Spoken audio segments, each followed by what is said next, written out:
നമസ്കാരം. അങ്കത്തട്ടിലേക്ക് സ്വാഗതം. ഓരോ ദിവസം കഴിയും തോറും ഇങ്ങനെ പ്രചാരണം ചൂടുപിടിക്കുന്നു, വീറും വാശിയും കൂടി വരികയാണ്. പ്രചാരണ വിഷയങ്ങൾ മാറി മറിയുന്നു. ഇപ്പോൾ ബോംബാണ് പ്രചാരണ വിഷയമായി മുന്നിൽ നിൽക്കുന്നത്. എന്തായാലും നാമനിർദ്ദേശ പത്രിക പിൻവലിക്കാനുള്ള സമയം ഇന്ന് അവസാനിച്ചു. അതുകൊണ്ട് തന്നെ കുറെ പേർ പത്രിക പിൻവലിച്ചിട്ടുണ്ട്. സ്ഥാനാർത്ഥി ചിത്രം വ്യക്തമായിട്ടുണ്ട്. അതിന്റെ വിശദാംശങ്ങളിലേക്കൊക്കെ നമുക്ക് പോകാം. അങ്കത്തട്ട് തുടങ്ങുന്നു.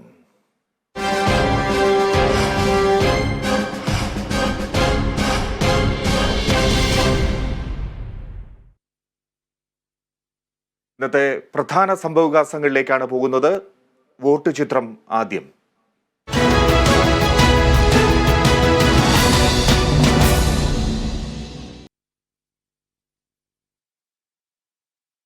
സംസ്ഥാനത്ത് ലോക്സഭാ തെരഞ്ഞെടുപ്പിന്റെ അന്തിമ സ്ഥാനാർത്ഥി ചിത്രം തെളിഞ്ഞു. 20 ലോക്സഭാ മണ്ഡലങ്ങളിലായി 194 സ്ഥാനാർത്ഥികൾ ജനവിധി തേടും. 10 സ്ഥാനാർത്ഥികൾ പത്രിക പിൻവലിച്ചു. സംസ്ഥാനത്ത് നാമനിർദ്ദേശ പത്രിക പിൻവലിക്കാനുള്ള സമയം അവസാനിച്ചപ്പോൾ കാസർഗോഡ് മണ്ഡലത്തിൽ 9 സ്ഥാനാർത്ഥികളും കണ്ണൂരിൽ 12 പേരും മത്സരരംഗത്തുണ്ട്. വടകര പാർലമെന്റ് മണ്ഡലത്തിൽ 10 സ്ഥാനാർത്ഥികളാണ് ജനവിധി തേടുന്നത്. സംസ്ഥാനത്ത് ഏറ്റവും കൂടുതൽ വനിതാ സ്ഥാനാർത്ഥികൾ മത്സരിക്കുന്നതും വടകരയിലാണ്, 4 പേർ. കോൺഗ്രസ് വിമതനായി പത്രിക നൽകിയ അബ്ദുൾ റഹീം പത്രിക പിൻവലിച്ചു. കോഴിക്കോട് മണ്ഡലത്തിൽ 13 പേരാണ് മത്സരരംഗത്തുറച്ചു നിൽക്കുന്നത്. ദേശീയ ശ്രദ്ധയാകർഷിക്കുന്ന മത്സരം നടക്കുന്ന വയനാട്ടിൽ 9 സ്ഥാനാർത്ഥികളാണുള്ളത്. ഒരാൾ പത്രിക പിൻവലിച്ചു. മലപ്പുറത്തും പൊന്നാനിയിലും 8 പേർ വീതം മത്സരിക്കും. മലപ്പുറം മണ്ഡലത്തിൽ സ്വതന്ത്രരായി പത്രിക നൽകിയ PP നസീഫ്, N ബിന്ദു എന്നിവർ പത്രിക പിൻവലിച്ചു. ആലത്തൂരിലാണ് ഏറ്റവും കുറവ് സ്ഥാനാർത്ഥികൾ, 5 പേർ. പാലക്കാട് 10 സ്ഥാനാർത്ഥികൾ മത്സരിക്കും. തൃശൂരിൽ 9 പേരാണ് മത്സരരംഗത്തുള്ളത്. ഒരാൾ പത്രിക പിൻവലിച്ചു. ചാലക്കുടിയിൽ 11 സ്ഥാനാർത്ഥികളാണ് മാറ്റുരയ്ക്കുന്നത്. ഭാരത് ധർമ്മജനസേനയുടെ ഡമ്മി സ്ഥാനാർത്ഥി CG അനിൽകുമാർ പത്രിക പിൻവലിച്ചു. എറണാകുളം മണ്ഡലത്തിൽ 10 സ്ഥാനാർത്ഥികളാണുള്ളത്. ആലപ്പുഴയിൽ 11ഉം മാവേലിക്കരയിൽ 9 സ്ഥാനാർത്ഥികൾ ജനവിധി തേടും. കോട്ടയത്ത് 14 സ്ഥാനാർത്ഥികൾ ഏറ്റുമുട്ടും. UDF സ്ഥാനാർത്ഥി ഫ്രാൻസിസ് ജോർജിന് ഓട്ടോറിക്ഷ ചിഹ്നമായി അനുവദിച്ചു. സംസ്ഥാനത്ത് ഏറ്റവും കൂടുതൽ സ്ഥാനാർത്ഥികൾ മത്സരിക്കുന്നതും കോട്ടയത്താണ്. ഇടുക്കിയിൽ 7 സ്ഥാനാർത്ഥികളാണുള്ളത്. പത്തനംതിട്ടയിൽ 8 സ്ഥാനാർത്ഥികൾ. കൊല്ലത്ത് 12 സ്ഥാനാർത്ഥികൾ. ആറ്റിങ്ങലിൽ 7 പേരും തലസ്ഥാന മണ്ഡലമായ തിരുവനന്തപുരത്ത് 12 സ്ഥാനാർത്ഥികളും ജനവിധി തേടും. ഒരാൾ തിരുവനന്തപുരത്ത് പത്രിക പിൻവലിച്ചു. News desk, Kerala vision news.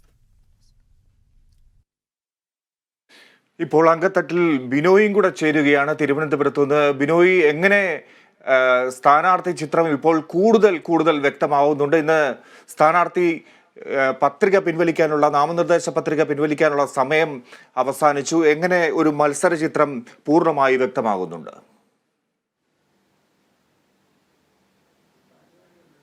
Fiji, ഇതിനകത്ത് നമുക്ക് ഒരു കാര്യം വ്യക്തമാണ്. ദേശീയ തലത്തിൽ ഇന്ത്യ മുന്നണിയും NDAയും തങ്ങളിലാണ് മത്സരമെങ്കിൽ കേരളത്തിലേക്ക് വരുമ്പോൾ ഇന്ത്യ മുന്നണി രണ്ടായി പിരിഞ്ഞു നിന്നുകൊണ്ട് കോൺഗ്രസും ഇടതു മുന്നണിയുമായി മത്സരിക്കുന്ന ഒരു ചിത്രം വളരെ വ്യക്തമായി കഴിഞ്ഞിരിക്കുന്നു എന്ന് തന്നെ നമുക്ക് പറയാൻ കഴിയും. ഏകദേശം 290 പേരാണ് ആദ്യഘട്ടത്തിൽ പത്രിക സമർപ്പിച്ചിരുന്നത്. ഇതിൽ 86 പേരുടെ പത്രിക തള്ളി സൂക്ഷ്മ പരിശോധനാ സമയത്ത്. അത് പിന്നീട് 204 ചുരുങ്ങുകയും പിന്നീട് ഇന്ന് 10 പേര് കൂടി പത്രിക പിൻവലിച്ചോടുകൂടി ഇപ്പോൾ 194 പേരാണ് മത്സര രംഗത്തുള്ളതിൽ. ഏറ്റവും സവിശേഷമായൊരു കാര്യം, 25 സ്ത്രീകളാണ് മത്സരരംഗത്തുള്ളത്. 4 പേർ വടകരയിലാണ്. അതായത് ഏറ്റവും കൂടുതൽ സ്ത്രീകൾ മത്സരിക്കുന്നത് വടകരയിലാണ്. 169 പുരുഷന്മാരും മത്സരരംഗത്തുണ്ട്. ഏറ്റവും കൂടുതൽ സ്ഥാനാർത്ഥികൾ മത്സരിക്കുന്നത് കോട്ടയത്തും ഏറ്റവും കുറവ് സ്ഥാനാർത്ഥികൾ മത്സരിക്കുന്നത് ആലത്തൂരിലുമാണ്, 5 പേർ. അത്തരത്തിൽ സ്ഥാനാർത്ഥികളുടെ ഒരു ചിത്രം ഏകദേശം വ്യക്തമായി കഴിഞ്ഞിരിക്കുന്നു എന്ന് തന്നെ നമുക്ക് പറയാൻ കഴിയും. നേരത്തെ സൂചിപ്പിച്ചതുപോലെ തന്നെ കേരളത്തിൽ പാർലമെൻറ്റ് മണ്ഡലങ്ങളിൽ UDFനും LDFനും ഒക്കെ ചില സ്ഥലങ്ങളിൽ അപരന്മാരുടെ ചില ഭീതിയൊക്കെ ഉണ്ടായിരുന്നെങ്കിലും പ്രത്യേകിച്ചും കോട്ടയത്ത് അതൊക്കെ ഒന്ന് അകന്ന് മാറി നിൽക്കുന്നു. ഇപ്പോൾ നിലവിൽ ചില സ്ഥലങ്ങളിൽ സ്ഥാനാർത്ഥികൾക്കെതിരെയുള്ള പരാതികളുമായി UDFും LDFും BJPയും ഒക്കെ മുന്നോട്ട് പോകുന്ന ഒരു ചിത്രവും വരുന്നുണ്ട്. അതൊക്കെ പരിഗണിക്കപ്പെടുന്നത് പിന്നീടായിരിക്കും. എന്തായാലും തിരഞ്ഞെടുപ്പുമായി ബന്ധപ്പെട്ട സ്ഥാനാർത്ഥികൾ ആരൊക്കെയാണ് എന്നുള്ള കാര്യത്തിൽ ഒരു വ്യക്തമായ ചിത്രം തെളിവായി കഴിഞ്ഞിരിക്കുന്നു. മുഖ്യധാര രാഷ്ട്രീയ പാർട്ടികളിലെ മുഖ്യധാര രാഷ്ട്രീയ പാർട്ടികളിലെ നേതാക്കന്മാരെല്ലാം തന്നെ മത്സരരംഗത്തുണ്ടായിരുന്നവർക്ക് തന്നെ ഒരു പ്രശ്നങ്ങളുമില്ല. അവരെല്ലാം തന്നെ മത്സര രംഗത്തുമുണ്ട്.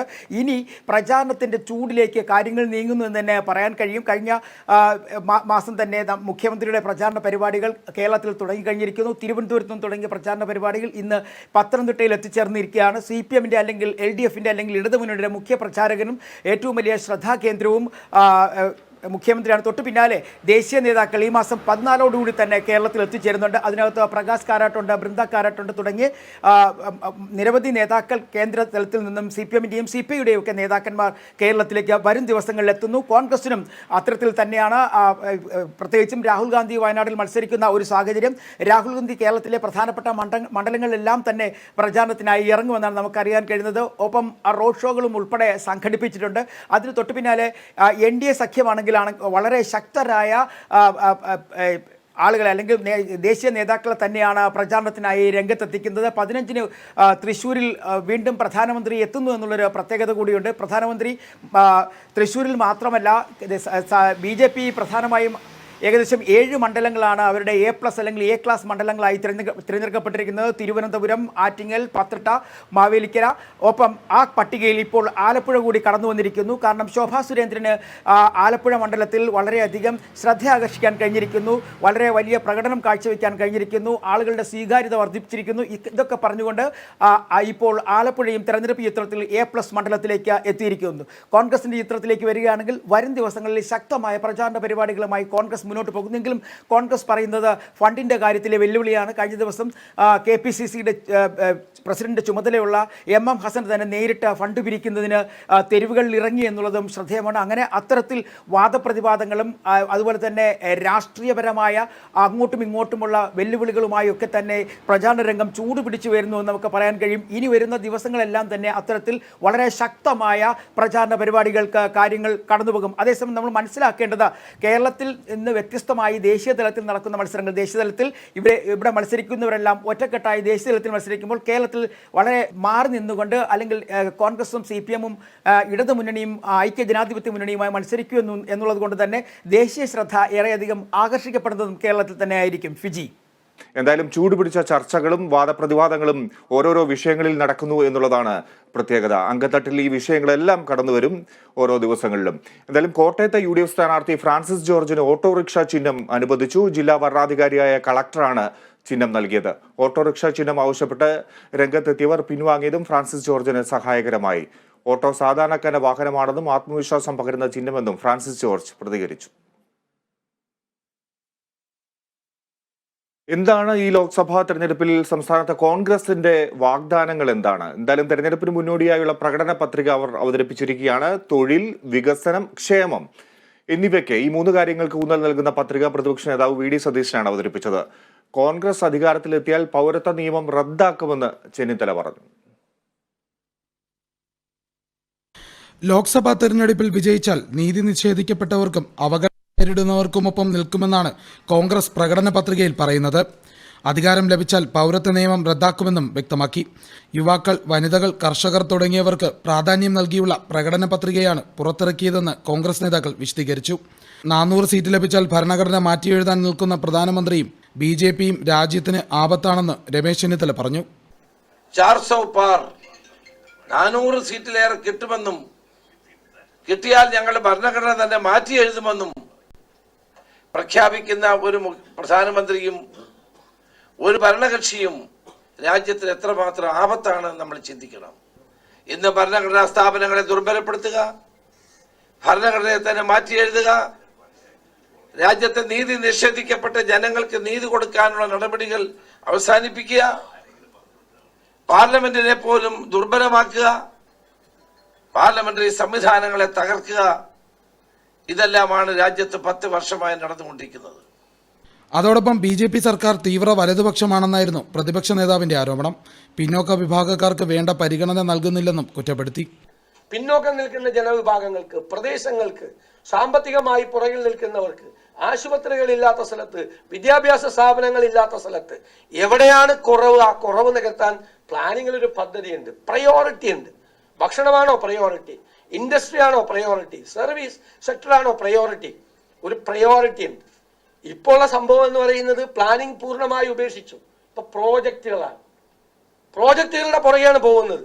പ്രോജക്റ്റുകളിൽ പട്ടികജാതിക്കാർക്ക് പട്ടികവർഗക്കാർക്ക് സംവരണം ഇല്ല. പിന്നോക്ക ജനവിഭാഗങ്ങൾ ഏതാണെന്ന് അറിയില്ല. പ്രോജക്റ്റിന് റീജിയണൽ ഇംബാലൻസ് എന്താണ് എന്ന് പ്രോജക്റ്റിന് അറിയില്ല. പ്രോജക്റ്റ് ആണ്. പ്രോജക്റ്റിന്റെ അട്രാക്ഷൻ മറ്റതാണ്, കിക്ക് ബാക്ക് ആണ്, അതിൽ നിന്ന് കിട്ടുന്നതാണ്. അപ്പൊ അതിന്റെ പുറകെയാണ് ഭരണകൂടങ്ങൾ പോകുന്നത്. അതൊരു തീവ്ര വലതുപക്ഷ ചായ്വാണ്. കോൺഗ്രസ് അതല്ല. രമേശ് ചെന്നിത്തലയുടെ അധ്യക്ഷതയിൽ നടന്ന ചടങ്ങിൽ KPCC acting president MM Hassan, VS Sivakumar, N Sakthan, Sarathchandra Prasad തുടങ്ങിയ മുതിർന്ന നേതാക്കൾ പങ്കെടുത്തു. Kerala vision news, Thiruvananthapuram.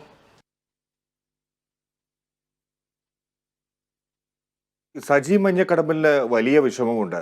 മോൻസ് ജോസഫിനെതിരെ ആരോപണം കടുപ്പിക്കുകയാണ് അദ്ദേഹം. അതുകൊണ്ട് തന്നെ കേരള കോൺഗ്രസ് ജോസഫ് വിഭാഗം കോട്ടയം ജില്ലാ മുൻ പ്രസിഡന്റ് സജി മഞ്ഞക്കടമ്പിൽ എന്താണ് പറയുന്നത് എന്ന് നോക്കാം. തന്നെ വഞ്ചകൻ എന്ന് വിളിച്ച മോൻസ് പ്രസ്താവന പിൻവലിക്കണം എന്നാണ് അദ്ദേഹത്തിന്റെ ആവശ്യം. ഇനിയും ഉപദ്രവിക്കാനാണ് ശ്രമമെങ്കിൽ പല കാര്യങ്ങളും തുറന്നു പറയേണ്ടി വരുമെന്ന് സജി പറയുന്നു. അതിന്റെ മറ്റൊരു കാര്യം കൂടി അദ്ദേഹം ചെയ്തു. പാർട്ടി ഓഫീസിലെത്തിയ സജി KM മാണിയുടെ ഫ്രെയിം ചെയ്ത ഫോട്ടോ എടുത്തുകൊണ്ടുപോയി. നടപടി പ്രതിഷേധാർഹമെന്ന് UDF നേതൃത്വം പ്രതികരിക്കുകയും ചെയ്തു. മോൻസിനെതിരെ വിട്ടുവീഴ്ചയില്ലെന്ന് വ്യക്തമാക്കുന്നതാണ് സജിയുടെ വാക്കുകൾ. UDF-ലേക്കുള്ള മടക്കം ചിന്തയിലില്ലെന്നും സജി മഞ്ഞക്കടമ്പിൽ ഉറപ്പിച്ചു പറഞ്ഞു. കഴിഞ്ഞ കാലഘട്ടങ്ങളിലൊക്കെ കേരള കോൺഗ്രസ് പാർട്ടിക്ക് വേണ്ടി ശക്തമായി പോരാടി നിലകൊണ്ട എന്നെ കേരള കോൺഗ്രസ് ജില്ലാ പ്രസിഡന്റ് എന്ന നിലയിലോ അല്ലെങ്കിൽ UDF ജില്ലാ ചെയർമാൻ എന്ന നിലയിലോ എനിക്ക് പ്രവർത്തിക്കാനുള്ള എൻ്റെ എല്ലാ അവകാശങ്ങളും നിഷേധിച്ചുകൊണ്ട് Mons Joseph MLA executive chairman അദ്ദേഹത്തിൻ്റെ ധിക്കാരപരമായ ധാർഷ്ട്യപരമായ നിലപാടിൽ പ്രതിഷേധിച്ചാണ് ഞാൻ രാജിവെക്കേണ്ടി വന്നത്. എന്നെ സംബന്ധിച്ച് ഞാൻ വളരെ ദുഃഖത്തോടുകൂടിയാണ് കേരള കോൺഗ്രസ് പാർട്ടി UDF-ഉമായിട്ടുള്ള ബന്ധം ഞാൻ ഉപേക്ഷിക്കുന്നത്. ഇത്തരൊരു സാഹചര്യം ഉണ്ടാകുമെന്ന് ഞാൻ ഒരിക്കലും കരുതിയില്ല. രാവിലെ 10:30 പാലാ കുരിശുപള്ളി കവലയിലെ കേരള കോൺഗ്രസ് ജോസഫ് വിഭാഗം ഓഫീസിലെത്തി സജി KM മാണിയുടെ ഫോട്ടോ എടുത്തുകൊണ്ടുപോയി.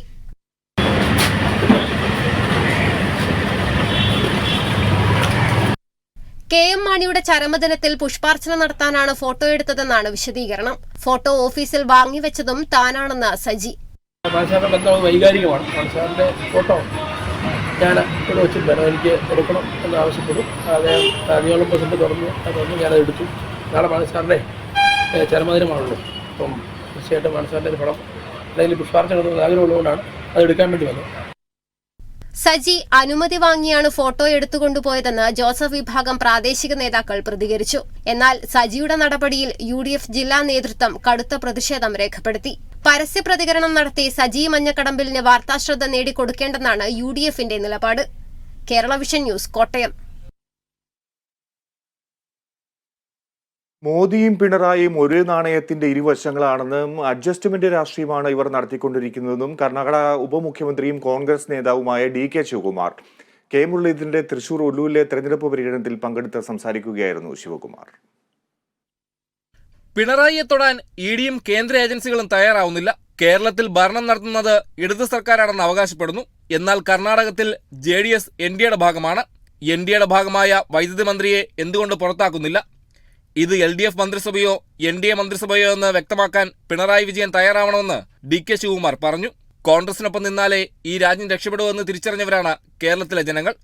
ശരിയേത് തെറ്റേതെന്ന് തിരിച്ചറിഞ്ഞിട്ടുള്ളവരാണ് കേരളത്തിലെ ജനങ്ങളെന്ന് കഴിഞ്ഞ കാലം ബോധ്യപ്പെട്ടതാണ്.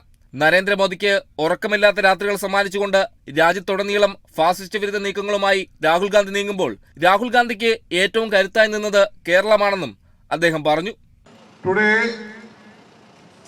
Mr. Modi has come here twice, I was told. He is again coming you. He has lot of love, fear from our Mr. Muralidharan. You need not worry. Whoever is strong, they will try to destroy. Today you elected Rahul Gandhi. He sent him summons. He wanted to put him jail. He disqualified. 7 lakh margin you have won. Rahulji had won the state with a 7 lakh margin, but he tried to destroy him politically. But there is a law in this country which they can't destroy them. രാജ്യത്തെ പ്രതിപക്ഷ നേതാക്കളെ ഓരോരുത്തരെയായി വേട്ടയാടുകയാണ്. അതിന്റെ അവസാനത്തെ ചിത്രമാണ് അരവിന്ദ് കെജ്രിവാളിന്റെ arrest. അതേസമയം ഇന്ത്യയിലെ ഒരു മുഖ്യമന്ത്രിയെ മാത്രം അതൊന്നും ബാധിക്കാത്തത് കേരളത്തിലെ മുഖ്യമന്ത്രിയെയാണെന്നും അദ്ദേഹം കൂട്ടിച്ചേർത്തു. TN പ്രതാപൻ അധ്യക്ഷത വഹിച്ച ചടങ്ങിൽ DCC president Jose Vallur, KPCC vice president VT Balram തുടങ്ങിയവർ സംബന്ധിച്ചു. Kerala vision news, Thrissur. കോഴിക്കോട് ലോക്സഭാ മണ്ഡലം ഇടത് സ്ഥാനാർത്ഥി എളമരം കരീമിന്റെ തെരഞ്ഞെടുപ്പ് പ്രചാരണത്തിനായി പാവനാടകവും വെന്റിലോക്കിസം എന്ന് പേരിട്ട പാവനാടകമാണ് LDF സ്ഥാനാർത്ഥിയുടെ തെരഞ്ഞെടുപ്പ് പ്രചാരണ വേദികളിൽ കയ്യടി നേടുന്നത്. കലാകാരനായ TNR കോഴിക്കോടാണ് പാവനാടകം അവതരിപ്പിക്കുന്നത്. വയനാട്ടിലെ പ്രധാനമന്ത്രി അതാരാ? വയനാട്ടിൽ ഏത് പ്രധാനമന്ത്രിയാണ്? കൊടി പോലും പിടിക്കാൻ പറ്റുന്നില്ല. കോൺഗ്രസിന്റെ ഒരു ഗതികേടേ.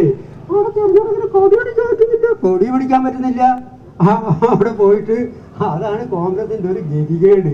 കോഴിക്കോട് ചെറുട്ടി നഗർ ജംഗ്ഷനിൽ ഇടത് സ്ഥാനാർത്ഥി എളമരം കരീമിന്റെ തെരഞ്ഞെടുപ്പ് പ്രചരണ വേദിയാണ് കേന്ദ്രം. അവിടെ TNR കോഴിക്കോട് കുരങ്ങിന്റെ രൂപത്തിലുള്ള പാവ കൈയിലേന്തി നാടകം അവതരിപ്പിക്കുകയാണ്.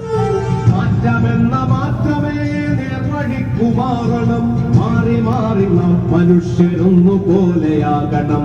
നേർവഴിക്കു നാം കൊടുത്ത പേരതാണു മാർക്സിസം. ആ നേർവഴിക്കു നാം കൊടുത്ത പേരതാണു മാർക്സിസം. തടിച്ചുകൂടി നിൽക്കുന്ന ജനങ്ങളെ രസിപ്പിക്കാൻ വേറിട്ടൊരു തെരഞ്ഞെടുപ്പ് പ്രചരണ രീതി. എന്നാലും അവര് പൗരത്വ ബില്ല് പാസ്സാക്കിയില്ലേ?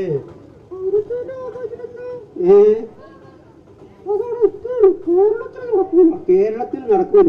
എന്താ നടക്കാത്തത്? മുഖ്യമന്ത്രി വ്യക്തമായിട്ട് പറഞ്ഞിട്ടുണ്ട്, ഇവിടെ അത് നടക്കൂലെന്ന് വ്യക്തമായിട്ട് പറഞ്ഞിട്ടുണ്ട്. ഇവിടെ അത് നടക്കൂലെന്ന്. സമകാലിക വിഷയങ്ങൾ നർമ്മത്തിൽ ചാലിച്ചാണ് കുരങ്ങ് പാവനാടകം അവതരിപ്പിക്കുന്നത്. കഴിഞ്ഞ 15 വർഷമായി കോഴിക്കോട് ലോക്സഭാ മണ്ഡലത്തിൽ വികസന മുരടിപ്പാണെന്ന ഇടതുപക്ഷ ആരോപണം നാടകത്തിലൂടെ അവതരിപ്പിക്കുന്നുണ്ട്.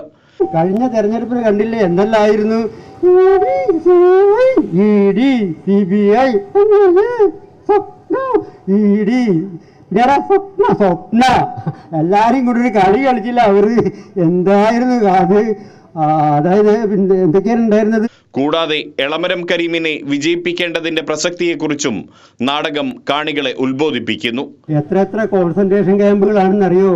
നല്ല നല്ല ഈ മനുഷ്യാവകാശ പ്രവർത്തകരൊക്കെ ഒരു ജയിലിലടച്ചിരിക്കുക. ഇവിടെ കേരളം ആയതുകൊണ്ട് മാത്രമാണ് ഇതൊന്നും നടക്കാത്തത്. ഇടതുപക്ഷം ഭരിക്കുന്നത് കൊണ്ടും.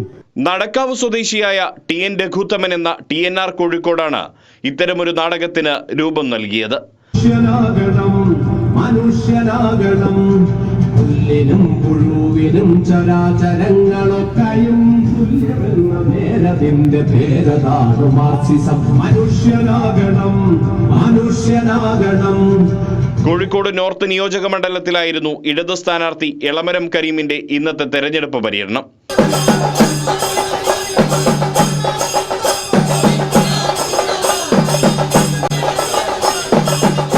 ഇടത് സ്ഥാനാർത്ഥിയുടെ തെരഞ്ഞെടുപ്പ് പര്യടന കേന്ദ്രങ്ങളിലെല്ലാം പാവനാടകവുമായി TNR കോഴിക്കോട് എത്തുന്നുണ്ട്.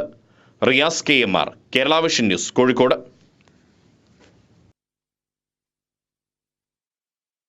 ഈ നാട് പറയട്ടെ.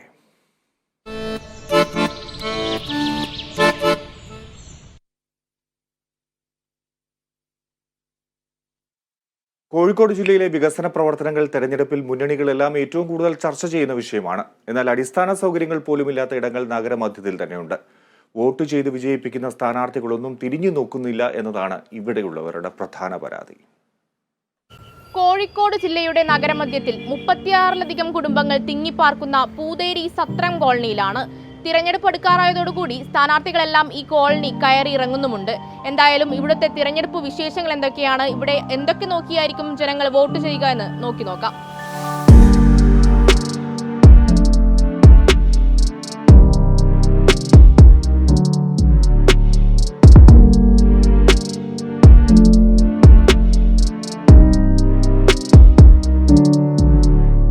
വോട്ട് ചെയ്യാൻ പോണ്ടേ? ചെയ്യണമെണ്ടാ எனக்கு ரேஷன் கார்டு கிட்டுனில்ல. அப்புறம் எங்கே ஓட்டு செய்யணும்? 5 கொல்லம் 6 கொல்லமாக ஓட்டு இட்டுருக்கேன். ஒரு ஆளாக இருக்கிற நீ ரேஷன் கார்டு தருவில்லைன்னு പറയணும். അപ്പോൾ എങ്ങനെയാ ഒരു പെൻഷൻ കിട്ടുന്നുണ്ട്? അതും കിട്ടലല്ല. 10-70 വയസ്സായിരിച്ചു. അത് കിട്ട വേണ്ട പറഞ്ഞ മോളെ. അതൊക്കെ കിട്ടൂല. அதனால ഇപ്പോൾ வந்து കേൾക്കുற ஓட்டு வந்து കേട്ടാൽ ഇനി ആർക്കും ഞാൻ ഇടുறதுക്കില്ല. പറയും ഇത്തവണ വോട്ട് ചെയ്യില്ല. ചെയ്യും. എനിക്ക് സഹായം ചെയ്താൽ ചെയ്യും. ഇല്ലണ്ടാ ഇല്ല. അത്രയേ ഉള്ളൂ. വോട്ടൊക്കെ ചെയ്യലുണ്ട്. എന്നിട്ട് എന്താ ഒരവസ്ഥയും ഇല്ല, ഒന്നും പറയാനില്ല. അത് ആ കിണർ പോയി നോക്കിയാൽ ആദ്യം ആ കിണർ നന്നാക്കി തരാൻ പറയും, എന്നിട്ട് വോട്ട് ചെയ്യുക. ഇത് ആവശ്യം ആരോടെങ്കിലും പറഞ്ഞിട്ടുണ്ടോ, നേതാക്കന്മാരോടും പാർട്ടിക്കാരോടും? എല്ലാ നേതാക്കന്മാരും ഇവിടെ വരുമ്പോഴൊക്കെ പറയലുണ്ട്, ഒരു വോട്ട് സമയത്ത് മാത്രം ഇവിടെ വരുള്ളൂ. ഇവർ ഭരണ സമയത്ത് അത് അങ്ങനെ ചെയ്യാണ്ട് പറയാൻ, പിന്നെ ആരും കാണില്ല. അതാണ് സംഭവം. മഴയൊക്കെ വന്നാൽ ഇവിടെ ചോർന്ന് നിൽക്കാൻ പറ്റൂല, അങ്ങനെയാണ് നിൽക്കുന്നത്. അത്രമാത്രം നമ്മൾ വരുമാനം എന്തെങ്കിലും ഉണ്ടെങ്കിൽ നമുക്ക് വീട് വാങ്ങാൻ പറ്റുള്ളൂ. അതൊന്നും ചെയ്യാതെ കൂട്ടർ എന്താ ചെയ്യുക? അങ്ങനെ തന്നെ കിടക്കും. ഈ പ്രാവശ്യം എന്തായാലും നമ്മളെ സ്റ്റേഡിയത്തിൻ്റെ ഓൺലി പ്രശ്നം വലിയ പ്രശ്നം തന്നെയാണ്. സിറ്റി നഗരത്തിൽ ഒരു കോർപ്പറേഷൻ ഒന്നും നമ്മളെ ഈ ഭാഗത്തുള്ള വോട്ട് ചെയ്തിട്ട് തിരിച്ചു വേണ്ടി വരാനില്ല, വോട്ട് ചെയ്യിക്കാൻ മാത്രമേ വരാറുള്ളൂ. ഈ കോളനി ഈ തെരഞ്ഞെടുപ്പ് ആയിട്ട് 3 പാർട്ടിക്കാരും വന്നു. പക്ഷെ എന്നെ സംബന്ധിച്ചോളം നമ്മളെ രാഘവേട്ടൻ ബെസ്റ്റാണ്. എന്താ വെച്ചാൽ കോഴിക്കോടത്തിലെ എല്ലാ കാര്യത്തിലും നിൽക്കുന്ന രാഘവേട്ടനാണ്, MP രാഘവേട്ടൻ. 10 കൊല്ലമായിട്ടും ഇപ്പോൾ ഇരിക്കുന്നത്. ഉള്ള സമയത്തിൽ എന്ത് കാര്യം ഇടപെട്ടാലും രാഘവേട്ടൻ മുന്നിൽ നിൽക്കുന്നുണ്ട്. മുഖ്യപാറും ഇവിടുത്തെ വോട്ട് രാഘവേട്ടനായിരിക്കും ഇലക്ഷൻ ഉണ്ടാകും. രാഘവേട്ടൻ തുടരുന്നാണോ വിശ്വസിക്കുന്നത്? തീർച്ചയായിട്ടും അതൊരു മാറ്റമില്ല, രാഘവേട്ടൻ എന്തായാലും വരും. രാഘവേട്ടൻ കോഴിക്കോട് ശരിക്കും എന്തായാലും മുപ്പരെ പ്രണയനൊക്കെ കിട്ടി അതല്ല വരണം. മുപ്പരതാണ് കച്ചപ്പാടിൽ ശരിക്കും മുപ്പരൊക്കെ മുഖ്യമന്ത്രി കഴിഞ്ഞാൽ ബെസ്റ്റാണ്. ഓരോ ഇലക്ഷൻ വരുമ്പോഴും ഓരോരുത്തർ വന്ന് ഭയങ്കര വാഗ്ദാനങ്ങൾ വന്ന് പോകും. ഒന്നും സ്വപ്നങ്ങളാവില്ല ഞങ്ങൾക്ക്. ഈ വാഗ്ദാനങ്ങൾ തന്നെ, വേറെ ഒന്നുമില്ല. ഈ പ്രശ്നങ്ങളൊക്കെ ഉണ്ടാകുമ്പോഴും എല്ലാ തെരഞ്ഞെടുപ്പിലും വോട്ട് ചെയ്യാറുണ്ടോ? വോട്ടൊക്കെ ചെയ്യലുണ്ട്. വോട്ട് ചെയ്യേണ്ട എന്ത്, എങ്ങനെ വയ്യാഞ്ഞാലും വോട്ട് പോയി ചെയ്യുക, അത് നമ്മളെ മൗലിക അവകാശമല്ലേ. ഇത് പോവും. ഇവിടെ എന്തൊക്കെ പ്രശ്നങ്ങൾ പരിഹരിക്കപ്പെടണം എന്നാണ്? ഇവിടെ മെയിനായിട്ട് ഞങ്ങൾക്ക് കിണറൊന്നും നന്നാക്കി തരണം. ഞങ്ങൾ കുട്ടികളൊക്കെ പിന്നെ അത്യാവശ്യം വെള്ളത്തിൻ്റെതൊക്കെ ഉണ്ട്. വീട് മഴക്കാലം വന്നാൽ ഞങ്ങൾ അധികവും ഓരോ സ്കൂളിൽ അഭയാർത്ഥികൾ പോകുമ്പോൾ പോകും. പക്ഷേ അത് അവിടെ തന്നെ അതൊക്കെ കുറേ ആൾക്കാർക്ക് വീടില്ല, കുറേ ആൾക്കാർക്ക് വീടുണ്ട്. എത്ര വർഷങ്ങളായി, എനിക്ക് തന്നെ ഇപ്പോൾ വയസ്സായി, അപ്പോൾ എത്ര കൊല്ലങ്ങളായിട്ടാവും. അപ്പോൾ അതുകൊണ്ടാണ് ഞങ്ങളെ മെയിൻ പ്രശ്നം വെള്ളം.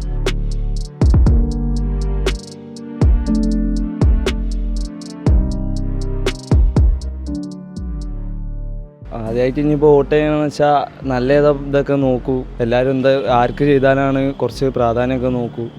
പിന്നെ ഞങ്ങളെ ഈ കോളനിയിലുള്ള ആൾക്കാർക്ക് ഇവിടെ കുറേ ആൾക്കാർ വന്ന് നോക്കി പോകാറുണ്ട്, ചെയ്തുതരാം അത് ചെയ്തുതരാം എന്നൊക്കെ പറഞ്ഞ് പോകാറുണ്ട്. പിന്നെ ഇത് കഴിഞ്ഞതിന് ശേഷം പിന്നെ ആരും വരുത്തൊന്നുമില്ല.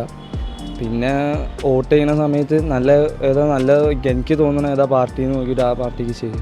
ഇപ്പോൾ തെരഞ്ഞെടുപ്പായിട്ട് ആരെങ്കിലും ഇങ്ങോട്ട് വന്നോ? ഏതെങ്കിലും പാർട്ടിയുടെ ആൾക്കാർ ഇങ്ങോട്ട് വന്നോ? 2-3 പാർട്ടികളെ ആൾക്കാരൊക്കെ വന്ന് ഓരോരുത്തൊക്കെ നോട്ടീസൊക്കെ തന്നിട്ട് വോട്ട് ചെയ്യണമെന്നൊക്കെ പറഞ്ഞിട്ട് പോയിട്ടുണ്ട്. കോഴിക്കോട് ജില്ലയിൽ ആരാണ് മെച്ചെന്നാ തോന്നുന്നത്? നിങ്ങൾക്ക് ചെറുപ്പക്കാരെന്നുള്ള രീതിക്ക് ആരാണ് മെച്ചെന്നാ തോന്നുന്നത്? എനിക്ക് അങ്ങനെ ചോദിച്ചപ്പോൾ എന്താ പറയുക, ഓവർ ഇപ്പോൾ അധികം ഇപ്പോൾ മോദീൻ്റെ സർക്കാരിൻ്റെ ഇപ്പോൾ കുറച്ച് വികസനമൊക്കെ ആയിട്ട് കാണുന്നത്. ഇപ്പോൾ റെയിൽവേ സ്റ്റേഷൻ്റെ ആയാലും എന്തായാലും മോദീൻ്റെ ഇതൊക്കെയാണ് വെച്ച് കാണുന്നത്. അപ്പോൾ ഒരു കുറച്ചും കൂടി മെച്ചമുണ്ടെന്നാണ് ഞാൻ പറയുന്നത്. ഓ അതൊക്കെ ഇടുന്നുണ്ട്. കുതിരവട്ട ആശുപത്രിയിൽ ഇട്ടിട്ടുണ്ട്, എന്താ മാവ് റോട്ടിലിട്ടിട്ടുണ്ട്, മാണാഞ്ചെല്ലാം ഇട്ടിട്ടുണ്ട്, പിന്നെ ബീച്ചിലിട്ടിട്ടുണ്ട്. കുറേ സ്ഥലത്തിൽ അവർ വിളിക്കുന്ന സ്ഥലത്തിൽ പോയി ഇടുന്നുണ്ട്.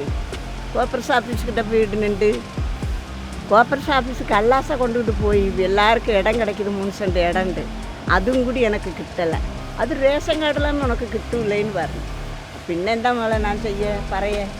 കുടിവെള്ളം അടക്കമുള്ള നിരവധി പ്രശ്നങ്ങൾ ഇവിടെയുള്ള കുടുംബങ്ങൾ അനുഭവിക്കുന്നുണ്ട്.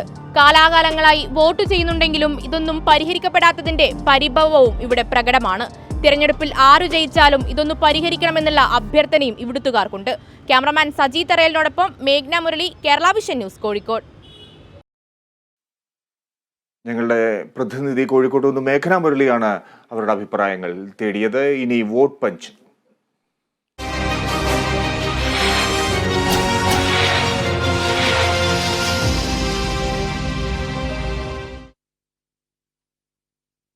ശോഭാ സുരേന്ദ്രന്റെ പരാതി കേൾക്കാം. ആലപ്പുഴ മണ്ഡലത്തിൽ തന്നെ തോൽപ്പിക്കാൻ ആസൂത്രിത നീക്കമെന്ന് ശോഭാ സുരേന്ദ്രൻ പറയുന്നു. വ്യാജ വാർത്തകൾ നൽകി തന്നെ തോൽപ്പിക്കാൻ ശ്രമമെന്നും ശ്രമത്തിന് പിന്നിൽ ഒരു ചാനലാണെന്നും ശോഭാ സുരേന്ദ്രൻ പറഞ്ഞു. ആലപ്പുഴ പാർലമെന്റ് മണ്ഡലത്തിൽ ത്രികോണ മത്സരം ഉണ്ടാകുമെന്നും ഞാൻ വിജയിക്കുമെന്നും ബോധ്യം വന്നപ്പോ എന്നെ തകർക്കാൻ KC വേണുഗോപാലിന് വേണ്ടി, കരിമണൽ കർത്തയ്ക്ക് വേണ്ടി ഈ ചാനൽ പണിയെടുത്തിട്ടുണ്ടെങ്കിൽ ഞാൻ പറയാൻ ആഗ്രഹിക്കുന്നു, ഇവിടുത്തെ ലക്ഷക്കണക്കിന് വരുന്ന ഭാരതീയ ജനതാ പാർട്ടിയുടെ പ്രവർത്തകരെയും ഇവിടെ ഇരിക്കുന്ന മുഴുവൻ നേതാക്കളും ഞാനും ഈ പിറന്നാൾ ദിവസം ആ ചാനലിന്റെ മുന്നിൽ ഭക്ഷണം പോലും കഴിക്കാതെ നിരാഹാരം ഇരിക്കാൻ തന്റെ ഇടമുള്ള ഒരു സ്ത്രീയോടാണ് നിങ്ങൾ ഇത്രയും വൃത്തികെട്ട ഈ മാധ്യമ പ്രവർത്തനം നടത്തിയിട്ടുള്ളത്. ഇതാണ് ശോഭാ സുരേന്ദ്രന് പറയാനുള്ളത്. ഇതോടെ അങ്കത്തട്ട് പൂർണ്ണമാകുന്നു. നമസ്കാരം.